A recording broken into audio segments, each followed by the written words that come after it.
Hey guys, it's Mrs. Goldberg. We're going to get ready to take a look at three more chapters today in front desk, chapter 38, chapter 39, and chapter 40. So we're going to be focusing on the topic of vocabulary.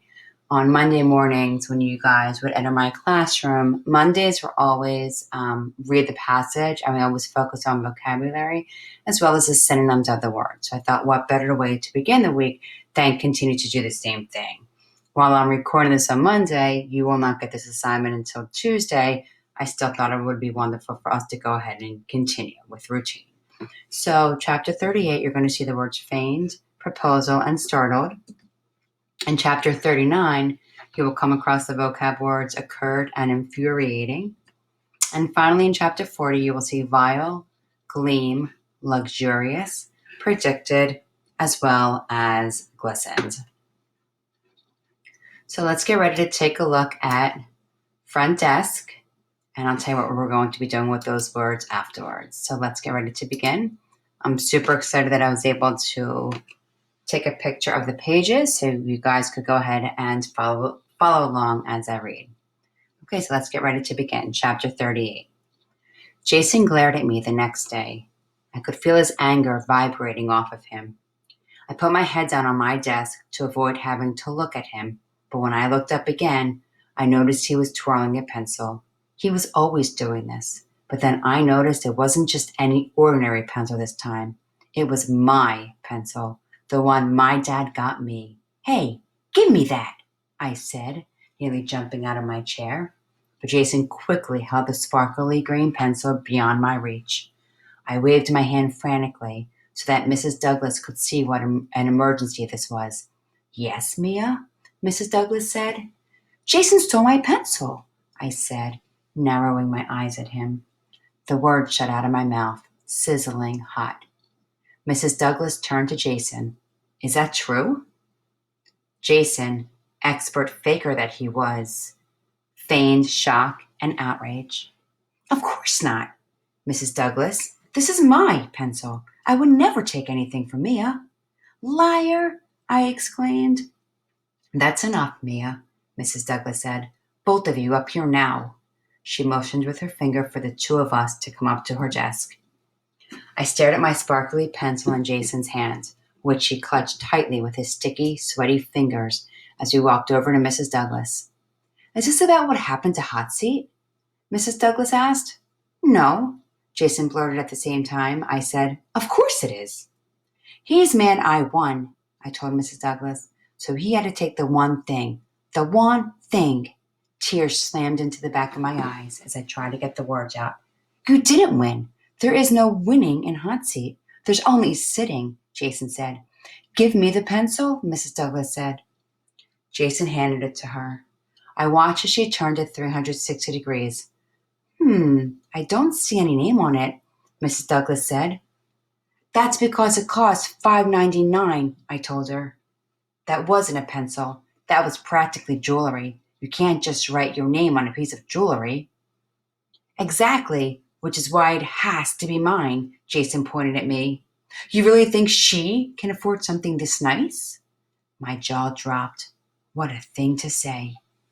I'm afraid, without a name on it, we can't tell for sure whose it is, Mrs. Douglas said. I sucked in my breath, preparing for the worst. Mrs. Douglas was going to keep the pencil for herself. I should have known. She probably had her eye on it for days. There's only one thing to do, Mrs. Douglas said. Break the pencil in half. I gasped. How could she suggest such a thing? But before I could say anything, Jason shouted, No, don't break the pencil in half. Let her have it. Mrs. Douglas smiled. Now we know who the true owner of the pencil is, she said. I held out a trembling hand. Jason, she decided. Mrs. Douglas said that because I took so long responding to the proposal of breaking the pencil in half, I could not possibly be the rightful owner. And Jason, with his touching, heartfelt plea on behalf of the pencil, must be the rightful owner.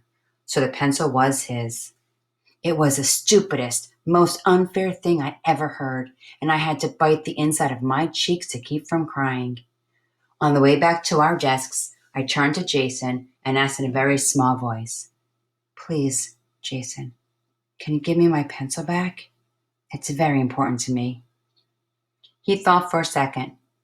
"It's important to you, huh?" he asked. I nodded. Jason held my pencil up as to give it to me, and I reached my hand out to take it. Then he whipped the pencil back, stuck out his tongue, and licked it.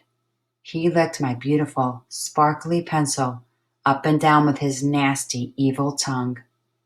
I was so startled, I made a noise that came out as a half snort and half chirp, which only made him laugh. He stuck the pencil in his pocket right as the bell rang.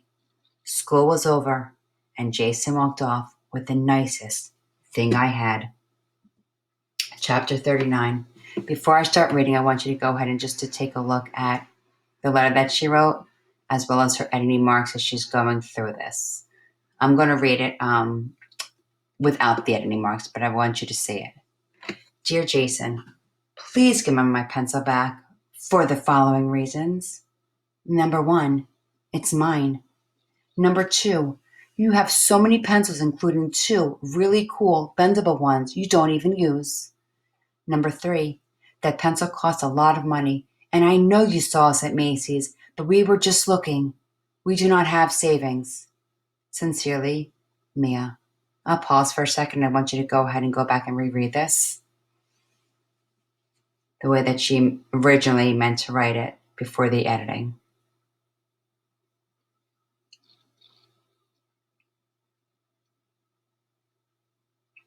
I crossed out number 4 because I knew he wouldn't care. If anything, it would only make him want to keep the pencil even more, just to irritate me. Wasn't that what this was all about? The phone started ringing, and I put my pencil down. It was Mr. Yao. I frowned. Now what?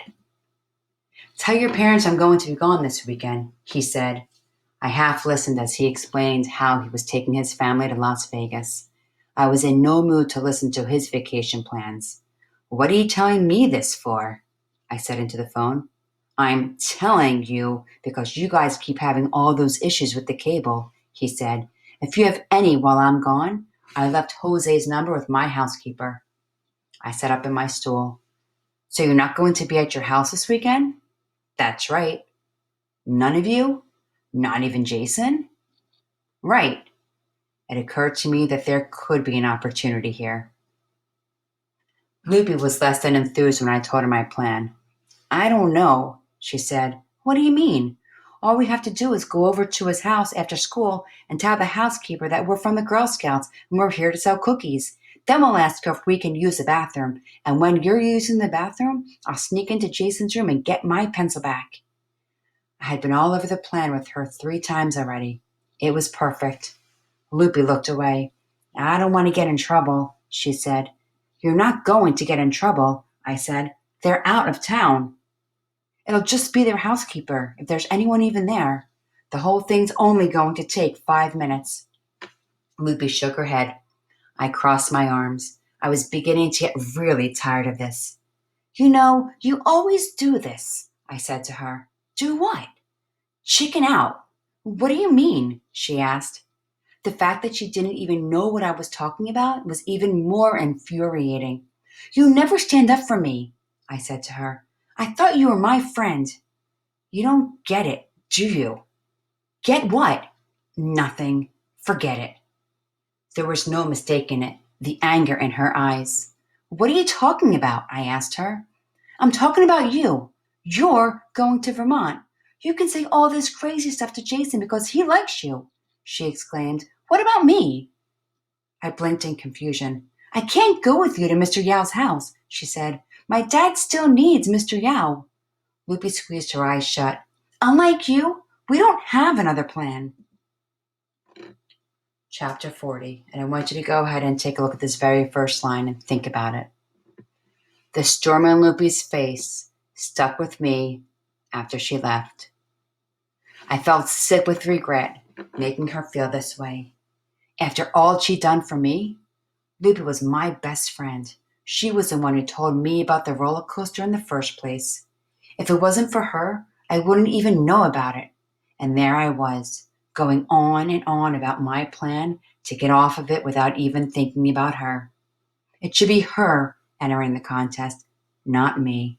Let's face it, she had a much better chance at winning anyway. I decided to write her a letter. Dear Loopy, I'm sorry I said all those things. I completely understand if you don't want to go to Mr. Yao's house with me. Actually, I've been thinking about it and I don't think I'm going to go either. You're right. It's too risky. We have to be careful. I might have a plan, but for now, we still work for him. And as you say, we still need him. About the plan, I've been thinking, why don't you enter the essay contest? I can tell you what to write about. You probably have a better shot at winning it. Your grammar's a lot better than mine. If you win, maybe we can run it together. What do you think? Your friend, Mia. The next school day, I went very early to school to put the letter on Loopy's desk. I also had something special for Jason, but it wasn't the letter I wrote him. It was something else I had picked up recently from another Chinese immigrant. When I was helping his uncle with his luggage, I had pulled too hard and got a blister on my hand. The man said he had just the thing and gave me a little vial of Chinese medicine. It felt minty and cool on my finger, but when I reached up to tuck my bangs behind my ear, my minty finger got a little too close to my eye. I was crying in seconds. So after I set Loopy's letter down on her desk, I practically soaked Jason's pencil with the same stuff that had made me cry. Let's see him twirl these suckers now. Jason did not notice the gleam on his pencils when he sat down later that morning.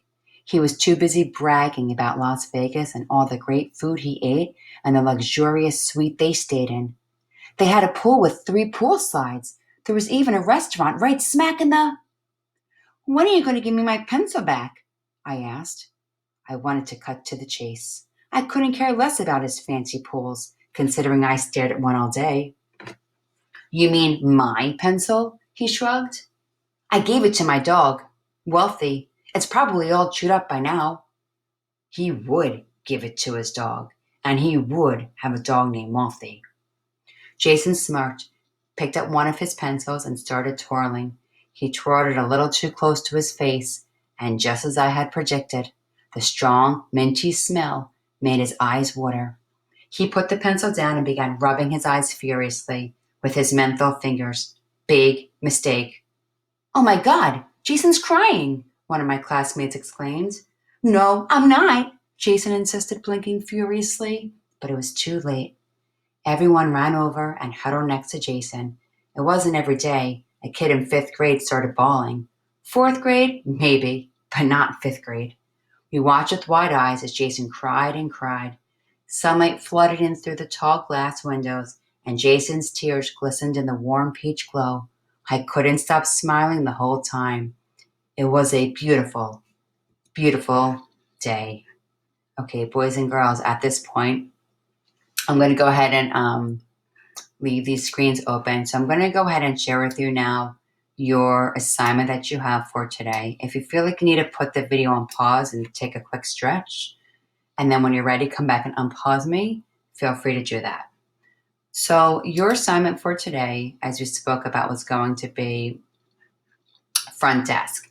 And with front desk, we were talking about vocabulary for chapters 38, 39, and 40. So in the directions, see if you can figure out the meaning of the vocab word using context clues. So you can see right here that I wrote down the page numbers next to each word. So first, see if you can figure out the meaning. See if you can come up with the meaning in your head. Then, so for example, you're going to go back to, not that. You were going to go back to the very first page. And you might have to go to the beginning of the video to find the definition. And down here is the very first word, feigned. So Jason, expert faker that he was, feigned shock and outrage. So I think feigned. So I'm going to go back and see if I can figure it out through context clues. Jason, expert faker that he was, feigned shock and outrage. So I'm going to guess that the word feigned means that he's kind of faking it. So Jason, expert faker that he was, faked shock and outrage. So all about the pencil. So now I'm going to go back to my assignment. Let me go ahead and enlarge this. It's going to be a lot of back and forth to see if you can find the words. So next I want you to go to dictionary.com to look up the vocabulary and type in the definition. So you're going to go ahead and open up another tab and you're going to type in dictionary.com. And under dictionary.com, you're going to go ahead and just write the word feigned, F-E-I-G-N-E-D. I'm going to look up the definitions. So to pretend, sham, counterfeit, assumed, fictitious, meaning fake, or disguised. So we said that the word feigned meant like that he was faking something. Faking means also pretending. If I'm not quite sure, I can also go up here where it says definitions and go to synonyms for the word feigned. And it'll also give me a bunch of synonyms. And here I also do have the word fake as a synonym for feigned as well as pretended, okay? So once I'm done, I'm going to go back into my assignment and I'm just going to write fake or pretend. I don't need a huge sentence, but just see if you can figure out what the word is, okay? So once you're done doing all of that and writing in all of the words here, I believe there's 10. 1, 2, 3, 4, 5, 6, 7, 8, 9, 10. Finally, you're going to write 3 questions below that you're now wondering about the book. So now that I finished reading that, start to wonder what do you think is going to happen next. And go ahead and write down 3 questions. And I'm looking forward to discussing them and reading all of them as a class next time we meet together. So at this point, I'm going to stop the video. Once again, you're going to first take a look at all of the vocab words I have for you. Read along with me, and then go ahead and complete this Google document. And that's it. I'll speak with you soon. Bye.